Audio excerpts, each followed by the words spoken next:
I want to tell you a story that left a mark on my life. You could say changed it once and for all.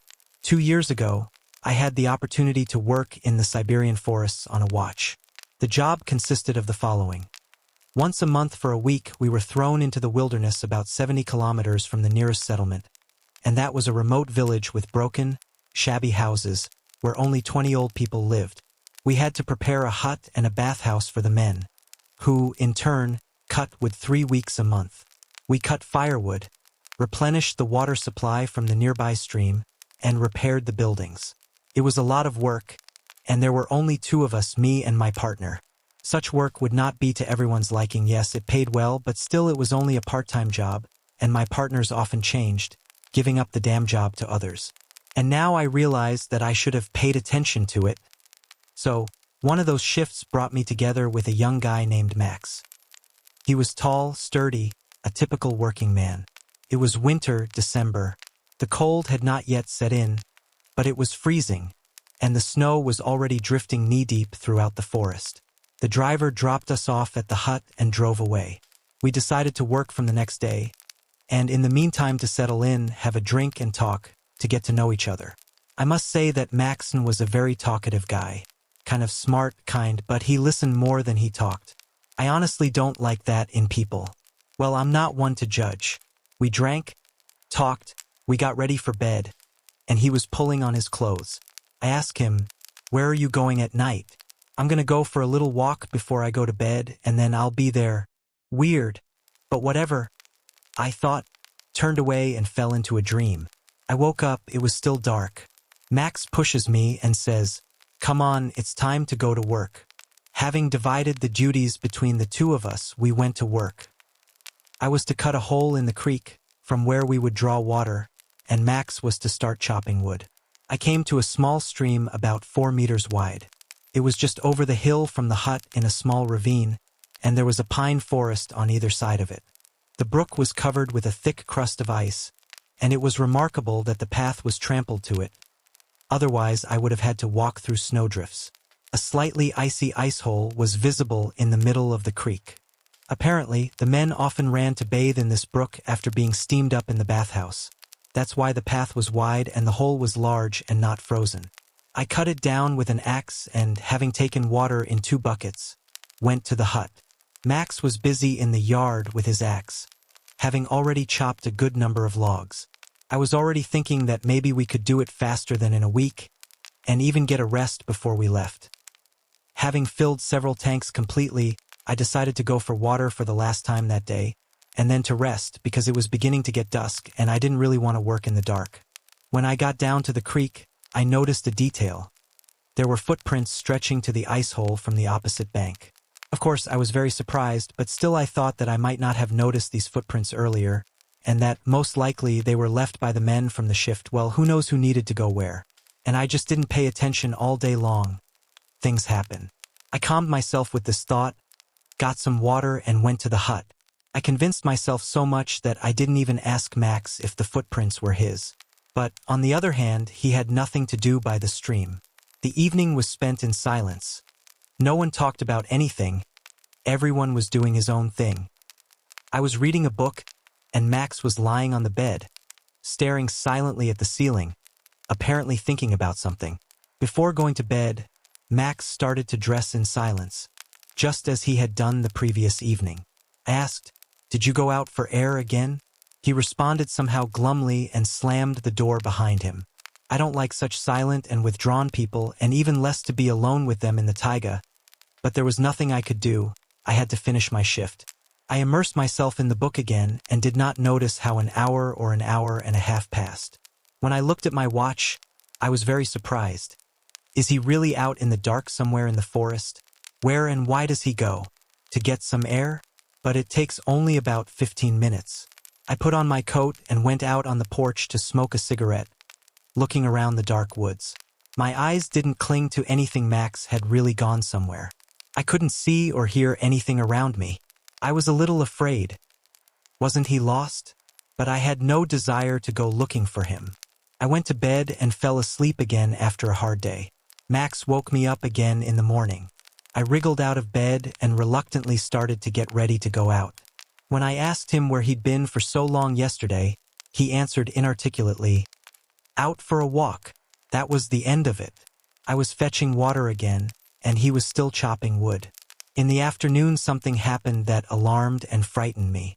I went to the creek again to fetch water and again noticed the same footprints. I thought about them while drawing water and accidentally let the bucket out of my hands. It went to the bottom. Taking off my coat and rolling up my sleeves, I began to search the bottom of the creek with my hands. It was good that the creek was shallow. The bucket was only slightly carried away by the current. After 10 minutes of effort, I pulled it out of the creek and began to wrap myself in my coat. I picked up the buckets and turned to go to the hut, and then I noticed new tracks. They were coming from the same bank I had come from, but a little to the right of my path. They were coming from the forest. They definitely hadn't been here before. So in the 10 minutes that I had been fiddling with the bucket, someone had come out of the woods, looked at me and gone back. I gazed into the forest, but saw nothing. I had goosebumps. It was extremely unpleasant to realize this whole situation. The only thing I could do was assume that Max had come. I rushed to the hut. Max was chopping wood. I asked him if it was him, but he denied it and probably thought I was playing a joke on him. I took him to the ice hole and showed him the tracks. We both scratched our heads, smoked, speculated, but found no explanation. After all, the nearest village, as I have already written, was very far from us, and if someone had come or passed by, we could not have failed to notice it. After all, the road is the same. From then on we decided to walk 2 by 2, but we did not go for water that day. We decided to do away with firewood. The evening of that day passed quietly. Max stayed in the hut this time. Most likely he felt uneasy too, and we sat all evening speculating about where these unfortunate footprints might have come from. In the morning we worked in pairs. The first half of the day we hauled water, the second half of the day we chopped wood. We finished most of the work. That day passed without incident, except that in the evening Max went somewhere else again, and the thought of him going off into the dark woods again for a few hours to walk in the middle of a huge snowdrift made me uncomfortable. Or maybe he's walking on the road that goes all the way to our hut. But that doesn't make it any easier. And then there are these strange footprints. Why don't you stay? We still don't know where those footprints came from. I told him. I'll be there soon, he mumbled and walked out the door. That night he never came back. After waiting for him for 3 or 4 hours, I despaired and went to bed. I did not want to go out into the forest and look for him. He wasn't there the next morning either. I was worried, very worried.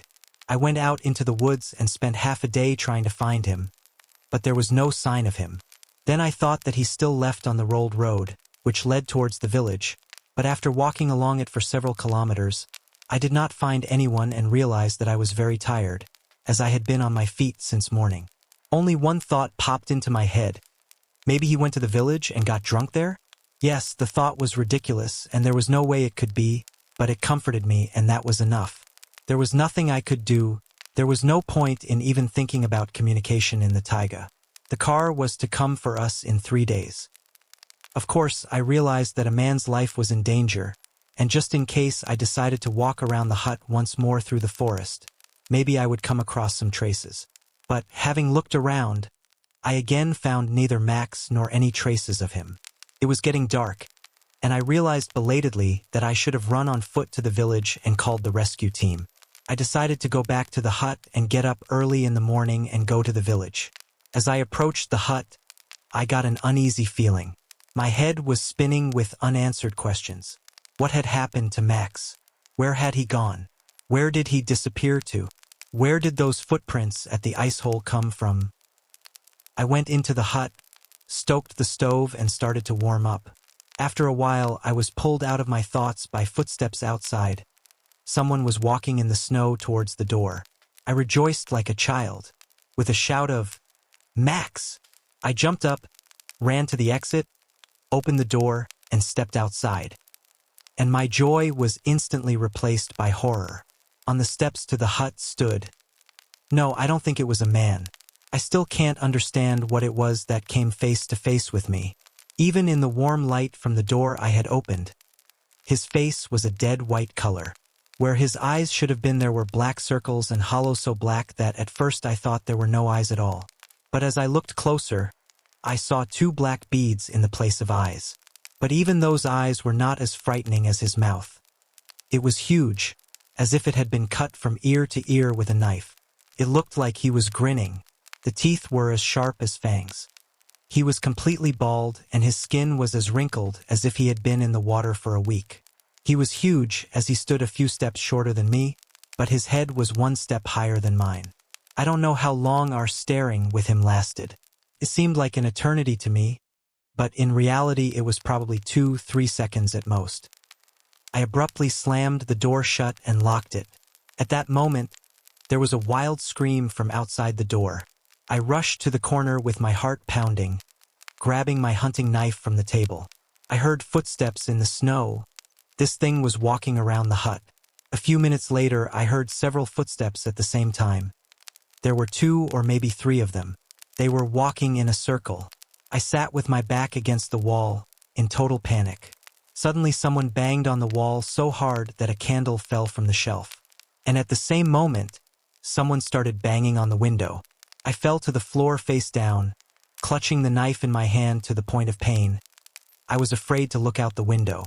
I didn't want to see that terrible face again. I don't know how long I lay like that. Someone was walking around the house, knocking on the door, on the wall, on the window. And it went on like that all night, and I was lying on the floor with my hands over my face, crying with terror. Now it seems to me that they just wanted to scare me because they could have broken the window or tried to break down the door. But they didn't do any of that, they just walked around the hut. In the morning it was quiet. But even then I did not dare to go out. It seemed to me that even if I went to the village, I would not make it before dark. Maybe even the daylight did not frighten them, for it seemed to me that it was one of them who went to the ice hole. I did not risk going to the village. For 3 days I did not go outside and did not unlock the door. I was afraid. I didn't eat for those 3 days, but I didn't even feel hunger, only wild fear. For 3 days I was afraid to look out the window. Afraid that they wouldn't come for me, that I'd stay here alone in the woods. I was afraid that those things would come again at night. But they didn't. 3 days later, a car came to pick me up. I was taken away from there in a terrible state.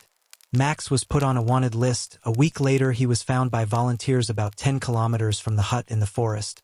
Or rather, they found what was left of him. His body was deformed. No, he hadn't been gutted, eaten, or cut up.